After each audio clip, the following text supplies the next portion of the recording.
자, 국민의힘도 오늘과 내일 이틀 동안 이 대선 경선 후보 등록을 시작하면서 본격적인 대선 레이스가 시작됩니다.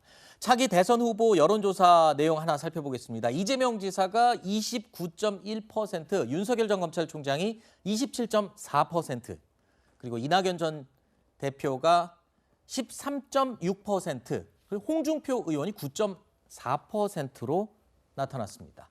범보수권만 놓고 본다면 어떨까요? 윤석열 전 총장이요 25.9%, 홍준표 의원이 21.7%, 유승민 전 의원이 12.1%를 기록했습니다. 윤 전 총장과 홍준표 의원이 오차범위 내에서 접전을 벌이는 것으로 조사가 됐습니다.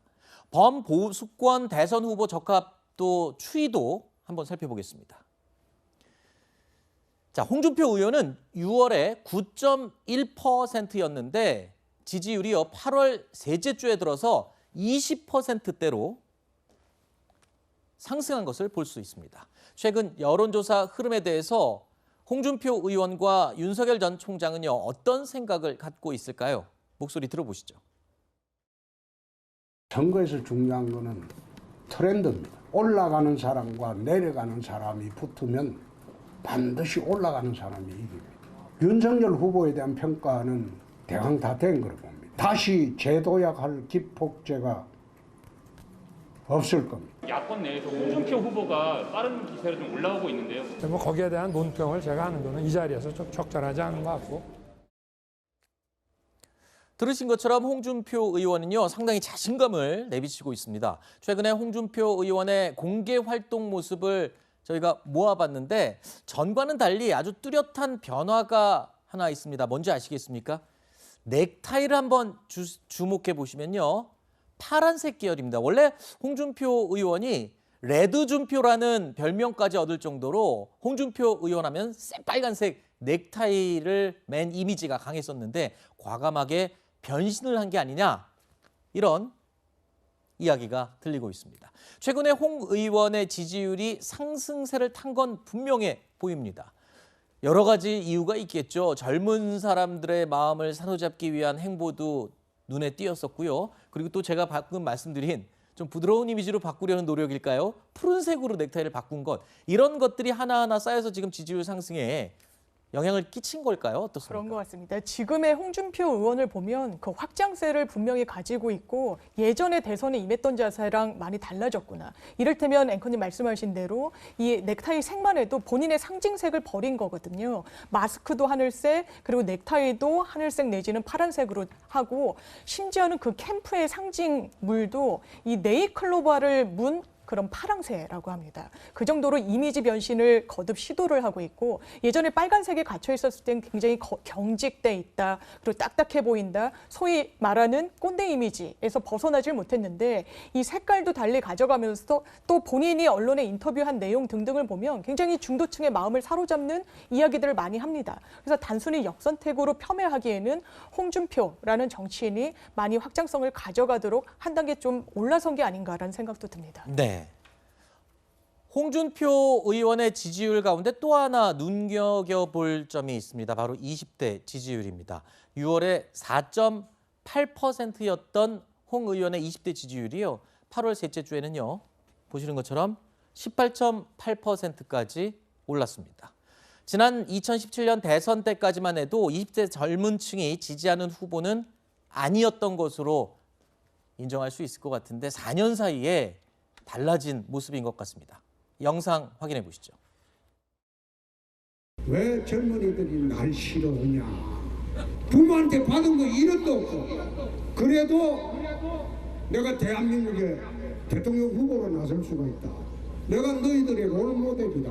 축하드립니다. 이제 의원님을 좋아하고 롤모델로 삼는 청년들이 있습니다. 홍준표 의원님을 지지하는 20대 청년, 무야홍, 어대홍, 꽃바람이 태풍이 되길 바랍니다. 자, 최근에 홍준표 의원의 20대 지지율이 상승하면서 누리꾼들 사이에서 생긴 신조어도 있습니다. 무야홍, 돌돌홍, 어대홍. 이게 무슨 뜻인지 아시겠습니까? 자, 무조건 야당 후보는 홍준표, 또 돌고 돌아 대통령은 홍준표. 뭐 이런 뜻이라고 지금 이야기를 하고 있는데 글쎄요. 이 4년 전까지만 해도 꼰대 정치인이라는 이미지가 강했던 홍 의원으로 알려져 있었는데 최근에 20대에서 지지율이 오르는 이유 글쎄요. 어떤 걸 먼저 꼽으시겠습니까? 네. 물론 뭐 제가 최재형 캠프에 몸담고 있지만 네. 어느 정도의 역선택도 있을 수 있습니다. 예를 네. 들면 저희 국민의힘 지지층에서 추미애 전 장관을 응원하는 것과 같이 좀 확장성이 떨어진다라고 보는 후보를 응원하는 심리도 어느 정도는 있겠습니다만은 최근에 이런 변화들을 놓고 보면 저는 이준석 대표와 윤석열 전 총장의 그 어떤 대결 구도에서 그 홍준표 후보께서 이준석 대표를 적극적으로 옹호했었어요. 근데 그런 모습이 단순히 이준석 대표 개인을 돕는다라는 것으로 비친 게 아니라 20대 특히 젊은이들 사이에서는 젊은 리더의 리더십을 인정하는 것 아니냐라는 그런 면으로 비춰졌던 것이 하나 크게 작용을 했던 것 같고요. 또 한 가지는 최근에 보면 아까도 여러 어떤 말씀을 하셨었지만 그 이미지 변신뿐만 아니라 넥타이 색은 좀 부드럽게 바꾸면서도 특유의 직설적인 화법은 그대로 구사를 하고 계시기 때문에 젊은 사람들이 보기에 좀 시원하다라는 평가를 받는 것이 아닌가 네. 보입니다. 자, 최근에 지지율 상승에 힘을 입은 홍준표 의원은요. 이런 예측을 내놓기도 했습니다. 며칠 전에 들었는데 무조건 야당 후보는 홍준표다. 막 그 뜻이 뭐냐. 저는 추석 전후로 골든크로스를 목표로 하고 있습니다. 도덕성 검증도 하고 자질 검증도 하고 그리고 본인과 가족 검증도 하고 그렇게 되면 저는 골든크로스로 가기가 쉬울 것이다. 그래 봅니다. 자, 양 이사장님. 예. 이 윤석열 전 총장의 지지율을 역전하는 골든 크로스를 네. 지금 추석 얼마 남지 않았거든요. 네, 네. 그 전에 가능하다 이렇게까지 자신하고 있네요. 현실적인 가능성이 얼마나 있어 보입니까? 가능성이 높죠. 왜 그러냐면 아, 그래요? 이 코로나19 이후에 많은 국민들이 큰 변화에 대한 욕구들이 더 높아졌단 말이에요. 네. 그러면 더불어민주당 내에서 6명의 주자들 중에 가장 변화의 가능성이 높은 사람이 예를 들어서 이재명 지사라고 하면 이 국민의힘 내부에서 그 변화의 가능성을 갖고 있는 변화의 코드, 상징적 그 변화 이런 부분들은 홍준표 의원이 가지고 있는 거거든요. 그런 측면에 있어서 변화의 코드를 갖고 있는 사람이고 두 번째는 실질적으로 윤석열 후보로부터의 또 반사 이익들을 지금 홍준표 의원이 받고 있는 거예요. 이런 일일 일실은 일일 일망은 또는 계속해서 문재인 정부만 공격하지 미래 비전을 보여주지 못했던 이러한 그 공약과 말실수가 누적되고 축적되면서 거기에 대한 불안감들과 변화에 대한 기대들을 놓기 시작하면서 오히려 구간이 명간이다라고 하면서 홍준표 전 대표 쪽으로 흐름이 옮겨가는 이 과정들을 우리가 지금 목도하고 있는 것 같습니다. 네. 자, 홍준표 의원의 지지율에서 또 살펴봐야 할 부분이 있는데요. 바로 민주당 지지층에서의 지지율입니다. 6월에는 13.8%, 7월에는요 20.6%였던 지지율이 8월 셋째 주에는요 28.6%까지 치솟았습니다.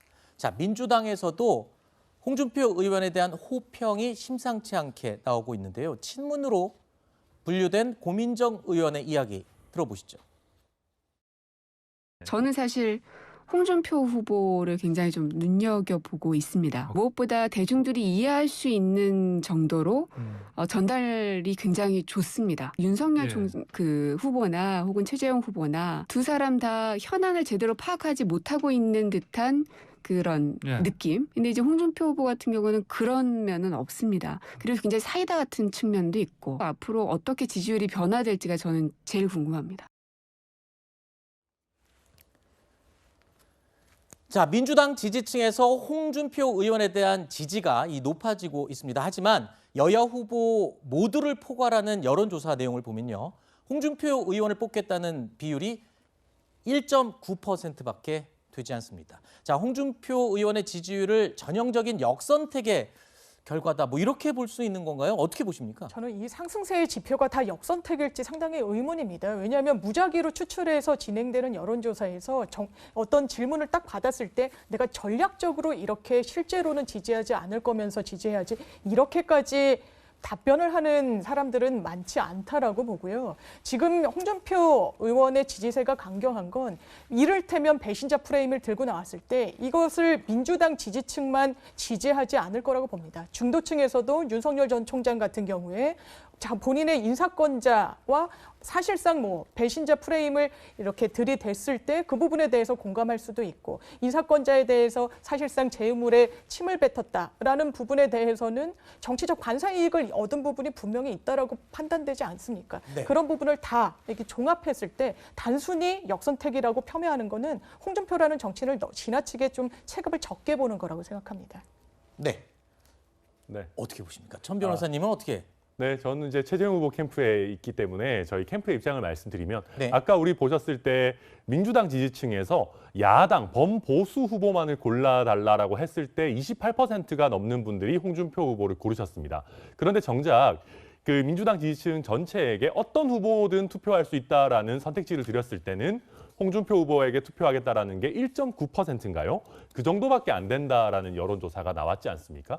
쉽게 얘기하면 지금 민주당 지지층 대상 홍준표 지지율 추이는 실제 이게 본선에서는 적용되기 어려운 지지율이다라는 거거든요. 네. 그렇다면 이게 본선에서 정작 보수 진영 후보 내지는 홍준표 후보에게 투표하시지 않을 분들의 의사를 토대로 저희가 국민의힘 후보를 정하는 것이 과연 타당할 것인가라는 어떤 이런 문제 제기를 하고 있는 것입니다. 네.